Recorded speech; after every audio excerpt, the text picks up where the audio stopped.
Broadcasting from the city of brotherly love, Philadelphia, to around the globe. You're listening to Shark Bite Biz, your exclusive place for business strategy, sales, marketing, and tech in the roaring 20s. And now, here's your host, David Strausser. It's time again for another tax-free episode of Shark Bite Biz. I'm your rockstar host, David Strausser, and this is your place to learn how to grow a business during a global pandemic. Today's guest is going to be one of the most accomplished guests we have had on, and that's pretty crazy to say if you look at all the guests we've had on this show. I'm pretty excited as he is a true rock star in the world of payroll tax. Yes, I said rock star in the world of payroll tax. In fact, he actually makes payroll tax fun. Everybody knows out there that listens to this show that my day job is ERP. That's Enterprise Resource Planning Systems. More specifically, I work with SAP Business One, which is a small to medium-sized level ERP for businesses that have really outgrown other systems like QuickBooks, and they're just looking for the next step up. Many companies, though, when they're out there, they're looking, hey, I want one single integrated solution. I think one of the areas that they kind of overlook is going to be the payroll taxes, time and attendance, job costing, and all those types of things. They don't really think about trying to automate that. And a lot of times you want a best of breed software solution for those types of areas because payroll taxes stuff, that's constantly changing.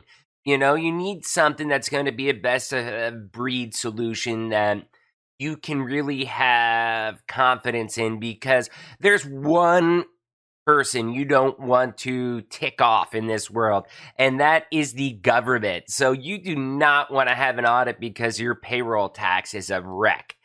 So, those companies then, they're essentially doing things manually, or maybe they have one of those big companies out there like ADP. And those ADP companies, as far as I know, they don't even offer true tax advice. I love ADP. They're a great, great company. A lot of good services. I partner with them. But really try getting a CPA on the phone for an audit with ADP. They're going to send you to, hey, you need to go find an accountant most of the times. Again, I could be wrong with that. That's how I understand it.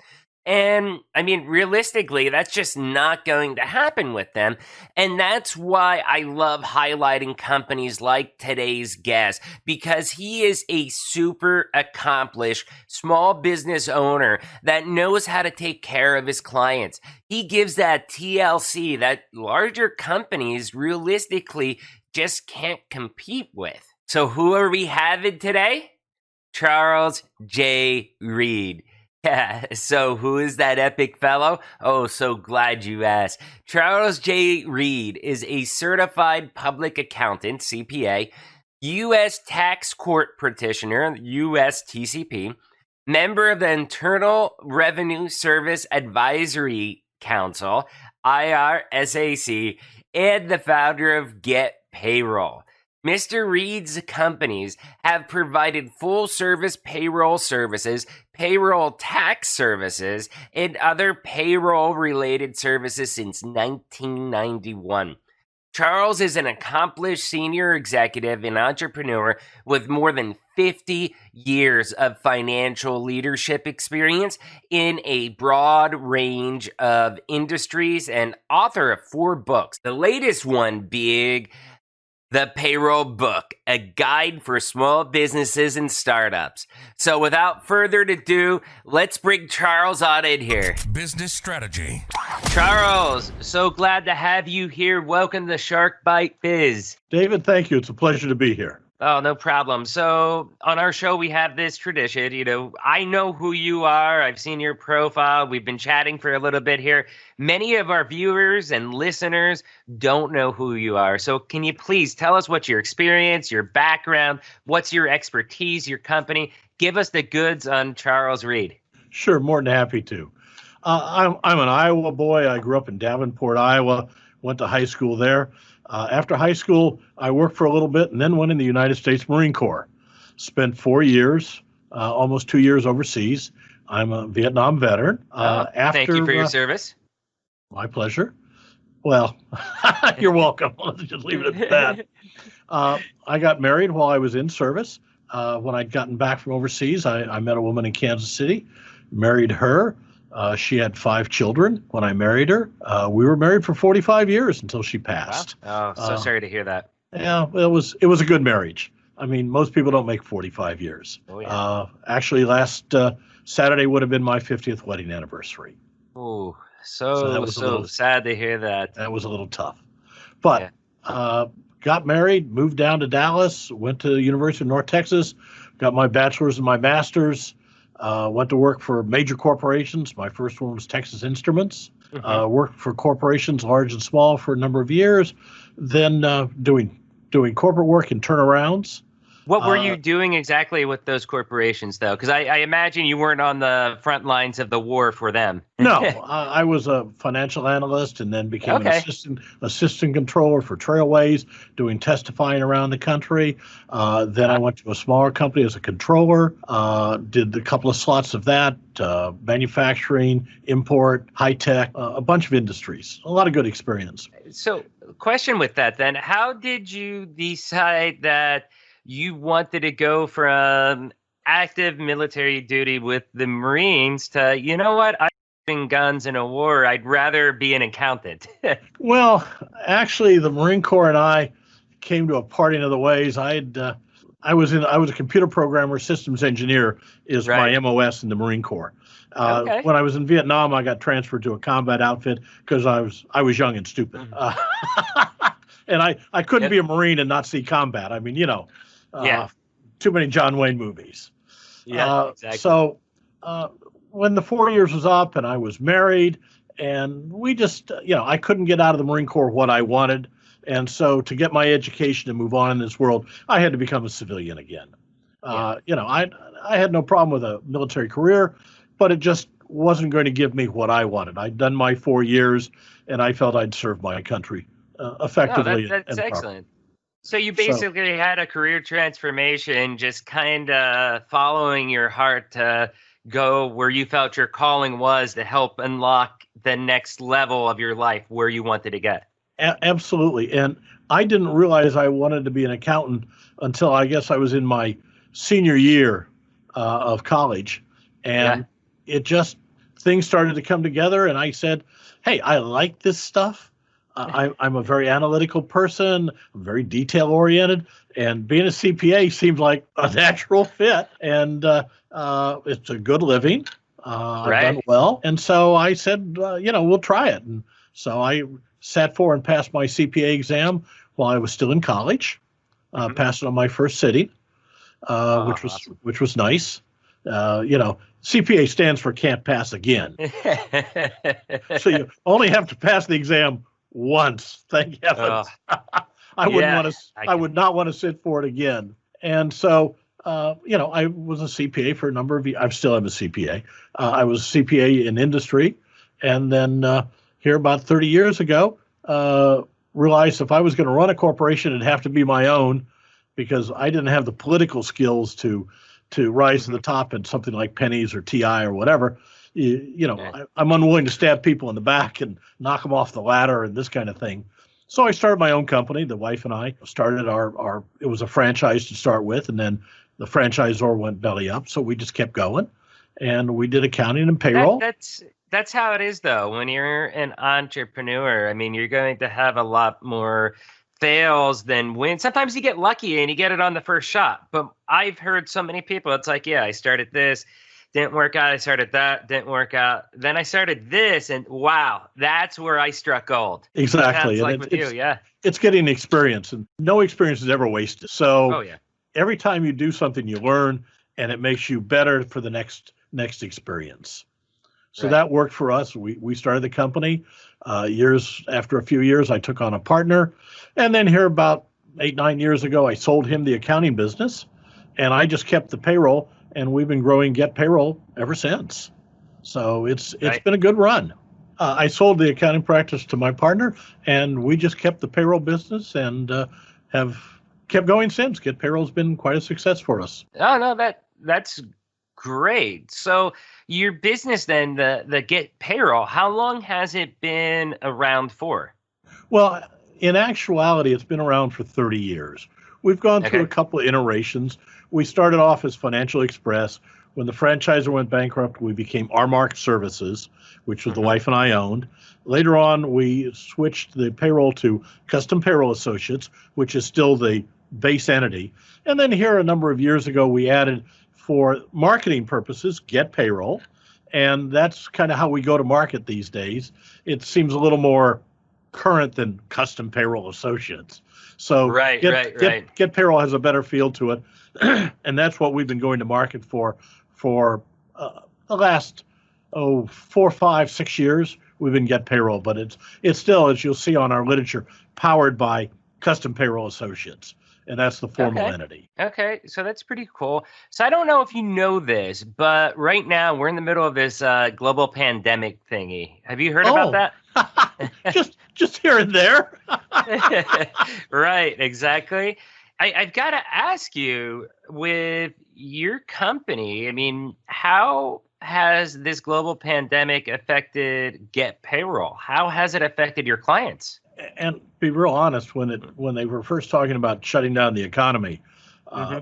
I was frightened. Oh, I yeah. was scared it would just destroy my business. We've taken a little hit, but the vast majority of our clients have survived. We've lost 2 or 3 that just Okay. their operation just couldn't survive the shutdown and so on. A Oh, number of yeah. our restaurants have really reduced their volume of people, and so that's Right. hurt our revenue. But Right. most of them are still in business. They're doing takeout, they're doing social distancing, whatever, and Right. it's pretty good. So we're down about 5% from last year, but we're also getting more new clients than we've gotten in years, Wow. because people are looking at it and saying, with all the things that are going on, the PPP, the FFRCA, the tax deferral, and so on, I don't know what to do anymore. Right. I need an expert that can handle these things for me. And then a lot of people we're talking to right now, their systems are very obsolete, and this is said to them, we need to get current with technology and with Right. Right. Right. operations. And so Right. people are looking, in times of trouble, people look at things and say, where can we save money? Where can we cut people and outsource things? So that's helping our Mhm. marketing and helping our sales substantially. Eh, We're pleased with the That's marketing. yeah. We're not pleased with the volume, but the whole thing is not too bad for us. No, that's great to hear. And what you're saying is absolutely true. So for my day job, I work in ERP. Sure, you probably know what ERP is, Enterprise Resource Planning with Vision 33. I run the whole Northeast. We specialize in SAP Business One.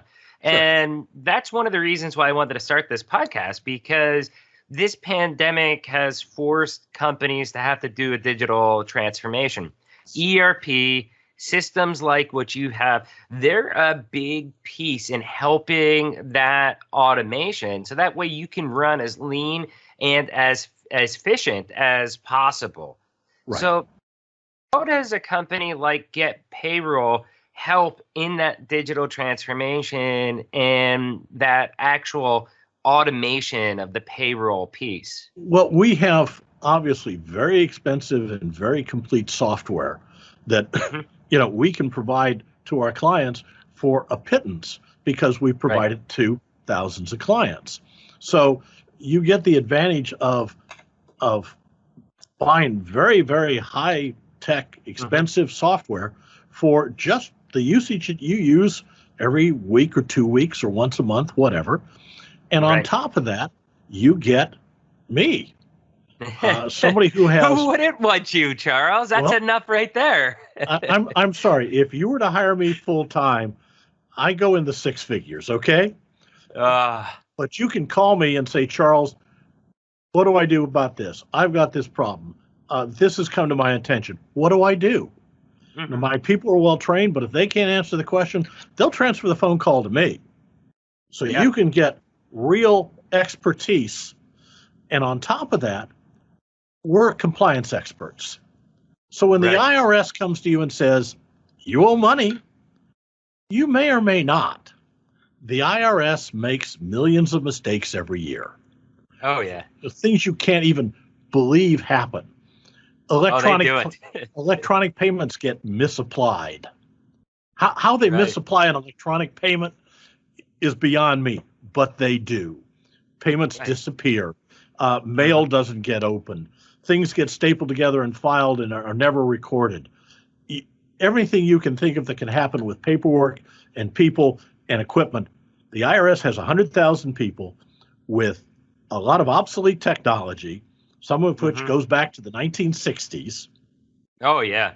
And they got problems. Now, Chuck Reddick, the new commissioner, is working on it, but it's going to take billions of dollars to upgrade all the technology and take many years. In the meantime, and that's one thing. Those types of transformations take a very long time. Even if the IRS is like, hey, look, we're going to get the most modern system available built for us. By the time that it rolls out, it's pretty like halfway through its lifetime once it's active. Well, not only that, but you've got 40, 50 years of data on people that you have to convert over to the new system. Yeah. Come on. We're talking, you want to talk a massive amount of data, talk about the IRS files. They dwarf everything. Okay. 150 million plus tax returns multiplied by 50 years. It's insane. So here's sorry, go ahead. I have a question for you then. So what happens is we know how this works. I'm on the IRS Advisory Council. I talk to the people at the top. I have lunch with the commissioner, all these kinds of things. So I can do things for my clients in solving problems that most people can't do. Oh, no, that's amazing. And I am glad that you're my friend for when I do my taxes next year. Once I do my taxes or I'm a business and, let's just say I have a small business, mom and pop shop, I don't know, in the middle of Maine. Out of nowhere with how hectic the taxes have been, payrolls have been, PPP, all the crazy stuff because of this global pandemic. What happens if I get an IRS notice? I mean, what should I do now? Okay, if you're not using us, because if you're using us, we'll get a copy of it and solve the problem sometimes before you even get your copy. There's a few steps. First of all, you never ignore a notice. Never. Okay. You always answer that notice, and even if they send you the same notice 2 weeks later, answer. Okay, always answer every notice. Now, if it's a mistake, even if it's your mistake, the IRS cannot penalize you for a simple mistake. They can only penalize you for gross negligence. But of course, the IRS is the person that defines gross negligence. So you fight it, you appeal it. The first time you write a letter back to the IRS about a penalty and say, I need it abated, they're going to say no. Period. They're just going to say no. Right. So then you send the next letter and it goes to the appeals coordinator. And they'll probably say no, probably 95% of the time. Then you file for an appeals hearing. And this is where the rubber meets the road. This is where you can get things done with the appeals officers because they're not graded on the amount of money they collect. Right. And Congress has pushed them to be a separate organization within the IRS, but separate and not responsible for exam or tax collection. So you have some reasonable people that are pretty well trained and pretty knowledgeable, and you talk to them and you explain your position. Okay. Right. But you've documented it from the beginning, and you make very sure that when you start, you put all the reasons in because they don't like you to add things later on because that looks like you're reacting to circumstances. So you've developed a case to start with, and you just pursue that case. And dealing with the IRS on a penalty is like sales. It's a whole series of no's followed by a single yes. And once you get that yes, Yeah. say thank you, shut up, and go away. Yeah, no, that's great advice. In fact, that's usually what I do with the government, period, on anything. As soon as I get that, yep, thank you, have a good day. I appreciate your help. You're the greatest. So, you know, while we're talking about those, the penalties, stuff like that, I mean, what are maybe the top 2 or 3 tips that employers could use to try to avoid getting, those types of IRS notices or tax penalties? Well, obviously, the first thing, outsource your payroll. Right. Okay, have a professional do it. They're going to prevent most of the simple mistakes, most of the little silly things, most of the oversight. Because we employ a very expensive software. We employ people that do payroll every day, all day. They're familiar with it. They know all the ins and outs. They know when something doesn't look right. They know when something's strange, and they go, "Hey, wait a second. Is this what you really mean?" And the client goes, "Oh, no. This is what I mean." Okay, great. Right. We move on. That solves the problems of making the mistakes, misadding things, writing down the wrong number. It makes sure that all the deposits are made on time. They're made properly. They're made to the right place, the right time, the right amount. Forms are filed on time. They don't sit on your desk. You don't have a check you didn't send, all this kind of thing. And then on top of that is the compliance. So when a penalty happens, we solve it. So it's, why do you want to take on a task that you don't have the equipment, the expertise, or the time to do? Spend it on your business. Okay. I run into that all the time. And what we do, I mean, like I'll get a software engineering company, or maybe they do some really cool stuff. Okay. And this is, again, with Vision 33. And you are the first person I've seen that has coffee mugs larger than me. Here's you. But I saw that. I had to call it out because usually I have ones that are like this, and people are like, why don't you just drink out of a gallon? But anyways, so we get companies, they think they're smarter, I guess, than what they are. Now, these are really smart companies, though. They're really good tech experts or whatever. Absolutely. But they're like, we don't need to pay for you. We can roll out the system by ourselves. And sometimes they get it working, and it's technically working, and it's technically good enough, but it's not optimized, and they're not getting any of the efficiency or the true automation that they would have got said they spent an extra $50,000 or $75,000 to have us do it. And there's that gap there. Is it the same with you? Absolutely. And they're wasting their time. Oh, the most precious thing they have to apply to their business, okay, is time. And if you don't have the time because you're spending it on something that you can hire out for a pittance, where does that make any sense? Right. So 52% of American businesses outsource payroll. Okay. Right. The other 48% should. When you look at the cost of what it does cost to do payroll out of house, to outsource it, as compared to the time, energy, effort, money, expense, software, facilities, computers, mistakes, compliance, it is absolutely a no-brainer. I outsource my IT work, though I used to be a computer programmer and systems engineer. Right. I have a guy that handles that. I have a guy that handles my phone moves and rearrangements. I have a guy that mows my lawn. I have a guy that I can verify this that does my window. For all the listeners out there, he has a guy that just does his webcams for the chat. I just met him. I think his name was Michael. He was great. Michael, yeah. He does more than that, but I don't worry about it. I don't have to think about the technical side of doing this. I've got Michael, who's my videographer, who does all of our marketing videos and so on, and he handles all this, and he's an expert at it. Oh, yeah. Why do I want to learn it? Exactly. So we're talking about the integrations and, the automation, digital transformation, all that fun stuff. And one thing is that a lot of people are going for best of breed. So I have two questions on this topic. The first one would be, they'll look for best of breed, and that could be an accounting service and stuff like that. And there's a lot out there. I mean, how do you compare as far as the big dog in the room, like an ADP or something like that? What's the value with a company like you? Okay, call the ADP switchboard and ask to speak to the president of ADP. They will tell you he does not have a phone that they can connect to. I've tried it. So you can't get that expert. Ask for a CPA at ADP. They don't have CPAs that you can talk to. They have them for their own accounting and their own taxes, but you can't talk to them.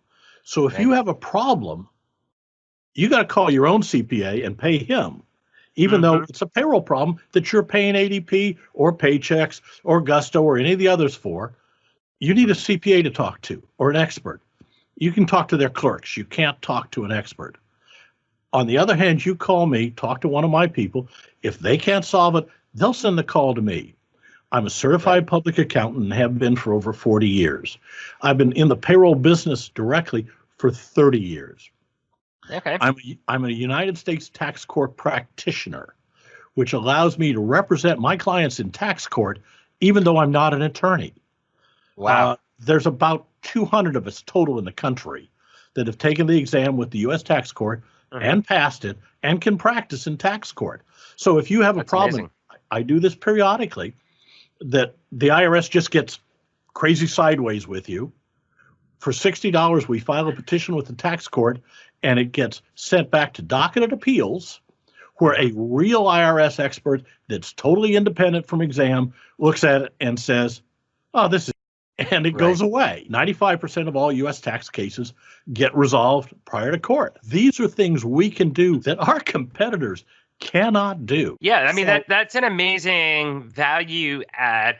I just had this great gentleman on. His episode actually just came out this past Monday. It was episode 31. His name's Ed Howie. And I really love the one story that he said in there. He's like, are you a brand or are you a commodity? But even if you're a commodity, you can still be a brand. So you're thinking, you like say you sell corn, and I think this is applicable to you too.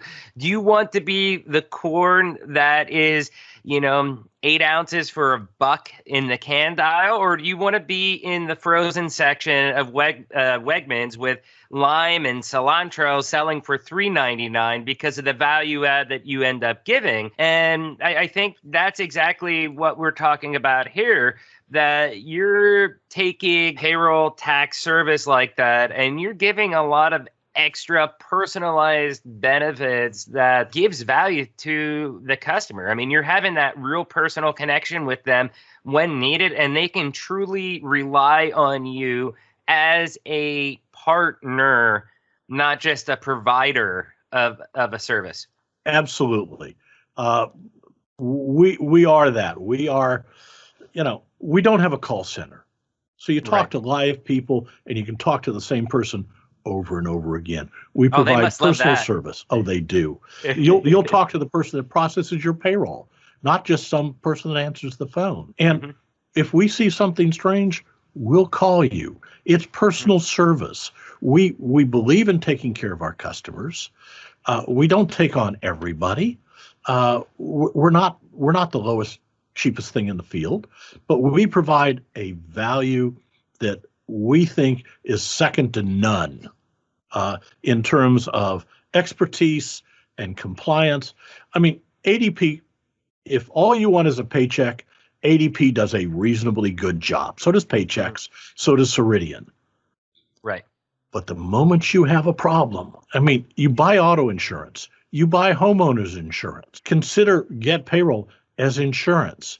When there's the problem, we take care of it. No, that's great, and I love that. So the other question then on this topic, is that a lot of companies, they do go for best of breed, and maybe CRM, that's Salesforce, or maybe they have HubSpot, or they're using Shop, and they end up using one central thing like an ERP. So this is asking about like somebody like My World. A key feature I think for the true automation is to have everything that's able to integrate, talk to each other, and stuff like that. I mean, does your service allow them to integrate with maybe, they use QuickBooks for their general financials. Maybe they have Business One. Maybe it's even, God forbid, NetSuite.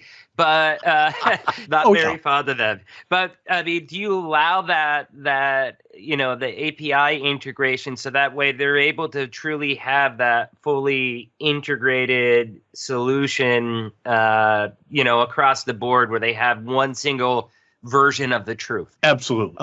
We actually have HubSpot and use their CRM, but our software will export to QuickBooks or any other accounting system you have.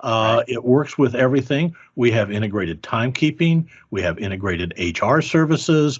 We work with insurance providers where we can handle your workers' comp and pay it for you as you go. So every time you do a payroll, your workers' comp premium is calculated and paid. We can work with you on getting your 401k contributions with employer matches. That'll all happen automatically every pay period. Wow, that's great. We can fund the IRAs. We can fund the HSAs. We can fund the FSAs.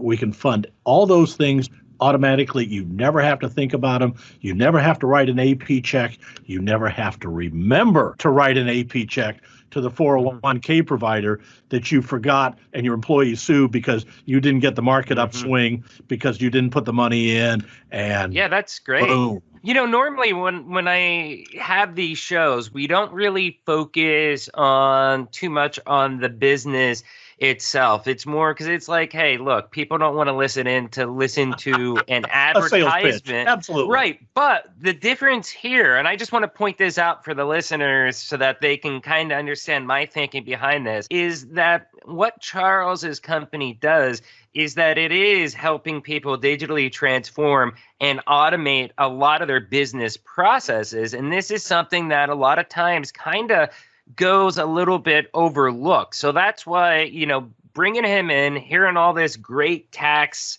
knowledge and stuff like that, in addition, so that you all can hear that, hey, wait a second, can automate this stuff. And you have to remember, I think people get kind of sketchy when they hear the words automation because they think, oh no, we're going to have to lose jobs or downsize people. And that's the furthest from the truth. When you automate things, basically you're saving your employees a lot of headaches, and it allows them then to actually focus on things that'll probably be driving revenue to your company instead of fixing mistakes. Absolutely. That girl you have or guy you have doing payroll. Yeah. You don't have anything else for them to do that really impacts your business. They can't be collecting AR. They can't be invoicing. They can't be moving product for you. They can't be helping your salesman with their schedule. You have them doing payroll instead, and their time is spent doing a clerical task that you can outsource, and you don't have anything else for them to do. If that's the only thing they do for you, you're overpaying them to start with. So use them where that's most effective. Yeah, no, that's amazing. So, I mean, that's what I just really wanted to kind of point out for our listeners, because I think this is critical as we start going forward. As far as COVID has been present in disguise. First off, I have not seen one report in the news media over the last 8-9 months about people licking ice cream since this pandemic has started. Has you? No.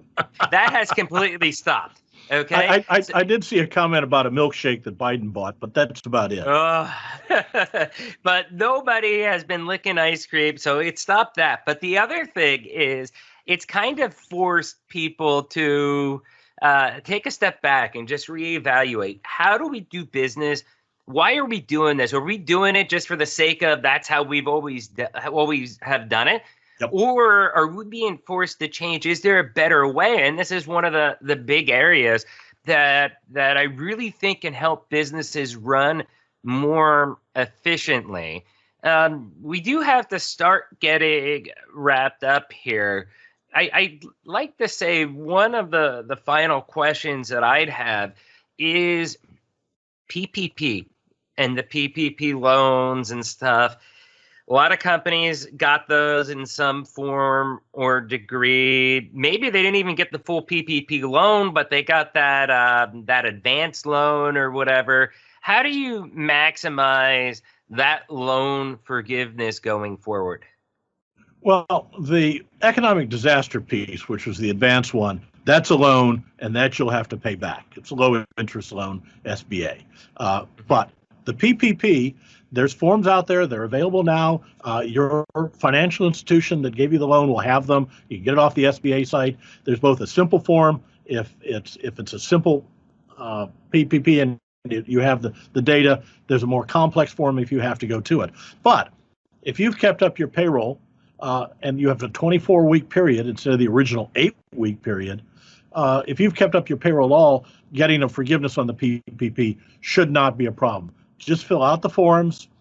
You can fill it in concert with whoever loaned you the money. They'll walk you through it if you have questions, or we can, because we helped a lot of our clients get their PPP loans by providing the data in the format that the banks wanted, that the SBA was insisting on. So we did a lot of that early on in June, July. A lot of that for our clients to make sure that they were able to get it. We worked with them and talked to them and helped them get those, because for some of them it was critical, particularly for, in our case, some of the restaurants would not have survived without it. They wouldn't have been able to keep their people on. Oh, yeah. They'd have had to default on their lease and go away. So it was tough. But the forgiveness, just the SBA forms are out there. Your bank or your institution that you borrowed from will gladly help you, or call us and go through the forms and fill them out and get the paperwork. If you're on payroll, then your payroll company can provide you the forms, the reports that you need to send in. So relatively simple. Yeah, perfect. One thing I don't want to forget, since we're getting close, is go ahead. As we say, we're good at this. I wrote the payroll book. It's 30. It's distilled into 85,000 words. It's available on Amazon. So if you got payroll questions and you can't find my phone number, which is in the book as well, $28.95 on Amazon. The payroll book. Yeah. No, so you literally wrote the book on payroll. I love it. Thank you. Exactly. That's my great line, but. Yeah, there you go. You wrote the Great book. minds think alike, Charles. So, that was going to be my next question. How can people get in contact with you? www.getpayroll.com. The phone number is real simple, 972-353-0000. Wow. The only good thing Verizon ever did for me. It is. So we're on the web, books on Amazon. It's available at both Kindle and paper, or at Barnes and Nobles or other. It's on Target's book list and so on. So, but www.getpayroll.com, or email me at info@getpayroll, or my initials CJR@getpayroll. Any of those will work. But you can call the phone number and ask for me. I'm available. Perfect. And I'll make sure that they definitely call you. Thank you so much for your time. This has been a pretty fun, entertainment, and informative interview. Thank you, Charles. My pleasure, David. Anytime. Yep. Thanks. Cheers. Now, did I tell you that Charles made payroll tax fun? Seriously, that was incredible. As I was telling you earlier, Charles has a resume like no other.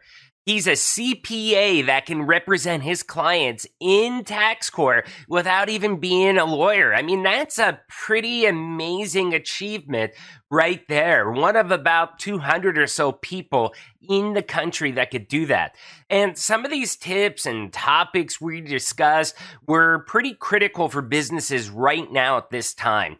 The COVID tax provisions, maximizing PPP loan forgiveness, talking about what to do do, if you get IRS notifications and a ton of other info and topics. This was a jam-packed episode. One of the reasons that I love chatting with Charles so much was that what I do for my day job at Vision 33 and what Charles does with GetPayroll.com, ton of synergy. We are both giving our clients all the love that they need to find the value of partnering with firms like us, and we become their growth partners, as well as we're both in the automation game.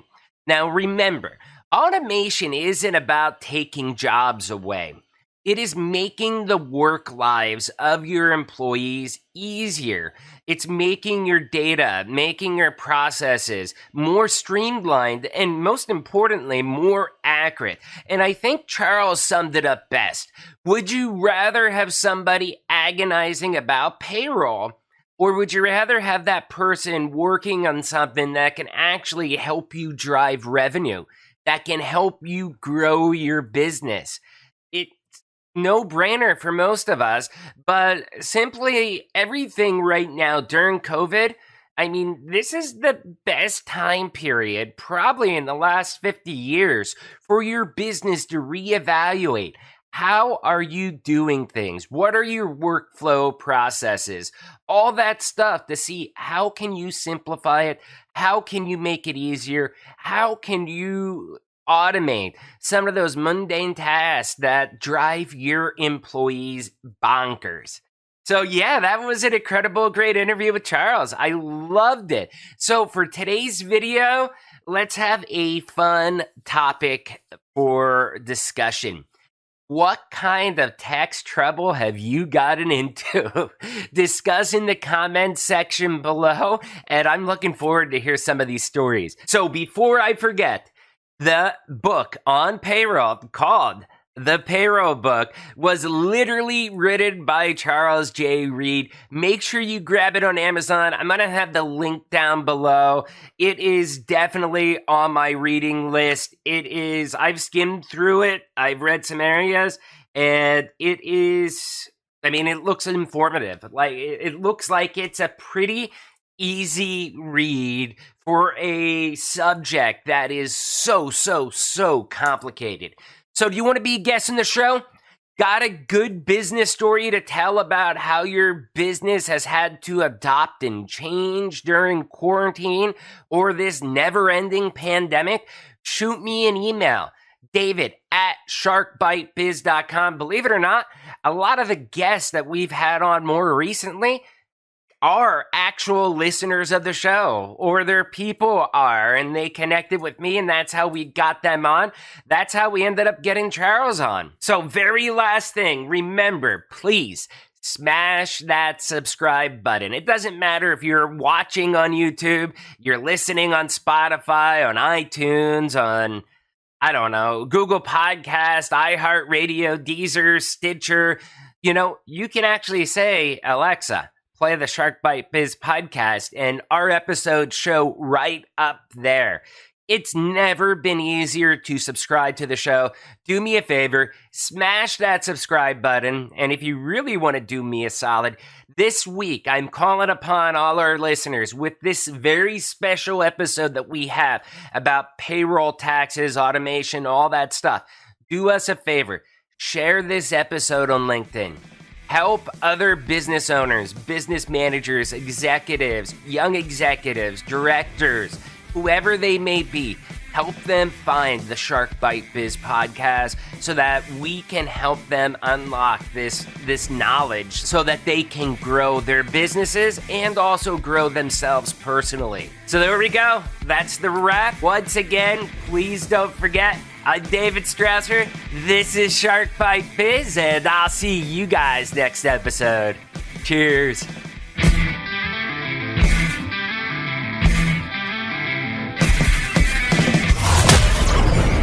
Thank you for listening to Shark Bite Biz. We hope you got some insightful info from this podcast. Be sure to subscribe to us through your favorite podcast app and visit us on the web at www.sharkbitebiz.com. How has business changed for you in the 20s? Email us at podcast@sharkbitebiz.com so you can join us and share your story.